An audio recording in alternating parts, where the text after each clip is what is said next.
What's up, Internet? Jason English of Big J's Extreme Fitness. Today is the 9th of November, 2011. I believe it's a Wednesday, and I've cheated the system. Today is going to be chest, but that's not what this video is about. Two things real fast.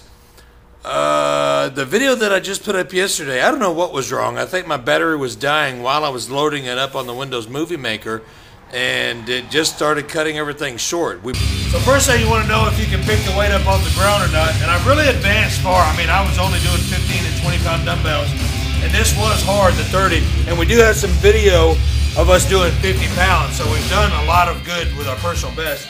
So first off, you want to be able to pick it up, like so, and it's gotten a lot easier. And this is heavy to transfer, so hopefully I can do it. Ooh! Ah! Got a couple. Range of motion versus muscle stretch and flexion. This is a very popular topic and subject that you guys have been asking me. Hey, Big J, why don't you use full range of motion? Which, I guess I have to tell you this. I'm going to title this video Range of Motion, just like I started out with. That way, everybody that says, hey, Big J, why don't you do that? I'm going to send you to this video. So here it is. First off, my disclaimer for my lack of range of motion is this. I've said this in the last couple of videos, and I'll say it one more time. I was involved in an accident 20 years ago that broke over 20 bones. I got run over by a Humvee in the military. I broke both shoulders, my left elbow, 2 vertebrae in my back, fractured those, broke all the ribs on the left-hand side, and I broke my left leg in 2 places. Now that disallows me from the way that my bones and joints and tendons and muscles healed to have a full range of motion, because I don't have a reach over my head with my left hand. I can't stretch all the way down and touch my toes with my right hand. I can't twist my back in a certain way. But I feel like because of my intensity and training method that I've continued to keep a good physique, and I've actually competed as a bodybuilder for 10 years straight with all these injuries. Now, with that being said about my injuries, here's my opinion on range of motion versus full stretch and muscle flexion. If you have a full stretch and you're only going, okay, I don't know if you can see me or not. Here's my hand, there's my chest. If you're only going about 1 inch or 2 away from your chest and you're feeling the stretch completely on your chest, that's a full stretch.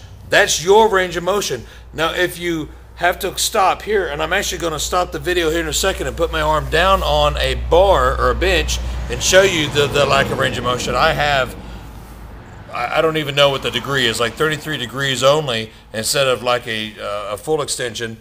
That's why I have to stop here. But when my arm stops here, I'm not locking out. That is locking out for me when I get to that position, and that is a full muscle flexion. It's when the tendons and the joints tied into the bones attach to the muscles, and you contract the muscle with intensity as hard as you can. That's when you tear the muscle down. That's when you start to force the blood into the muscle. That's when you build muscle. I'm going to pause for a second. It's going to be hard for me to do this because I can't see what I'm doing, but here's my arm on the bar or on the bench, and that's as far as it goes out. That's no lie. Crazy, right? I'm going to show you my right arm. My right arm actually does go all the way out. I hope you can see this, but that's why I have to stop so shy. But when I stop with that range of motion, I flex the chest as tight as I can, and that goes to show with the 10 years of my bodybuilding experience. I'll show you some pictures real quick. A lot of you new subscribers haven't seen any of my competitive pictures. So real quick, there's one of my guest posing pictures. Actually, there's a video on my channel for that. There's another one of my, that's hard to see, pictures there. And then here's me on the bull a couple years ago. Well, I don't know if you can see because of the light. Check that out. And then there's another one there. And the chest and the shoulders and the arms, they look pretty good to me. I don't know. You guys tell me. And that's with the lack of range of motion that you guys are hammering on me about. Now, my only reason for... Let me say this without ticking anybody off, because this is a friendly channel. I don't want to make anybody mad, but I want to tell you this. The only reason that I would say that you would have to use a full range of motion if you were a high school kid going for a bench press record or a squat record or deadlift record with the full range of motion you need to fully lock out and go all the way to your chest, or a competitive power lifter, okay?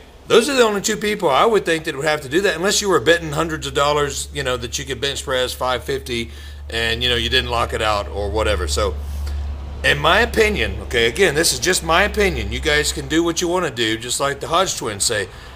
You do not need to go all the way out, fully lock out on a bench press. You don't need to fully lock out on a shoulder press. You don't need to fully lock out on a leg press. You don't need to fully lock out on a leg extension, tricep push down, any of those exercises, okay, to get involved with full muscle stretch and complete muscle flexion, okay? If you can stretch far enough and feel it, and you can flex tight enough to feel it, and you've got a physique, and I'm not bragging, mid-40s, 250 plus, 10 to 12% body fat, and still stronger than I was 20 years ago, I think you're going to be okay.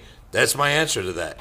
I think that's it. Remember, again, I'll say it twice, intensity rules, train hardcore, and we'll see you next video.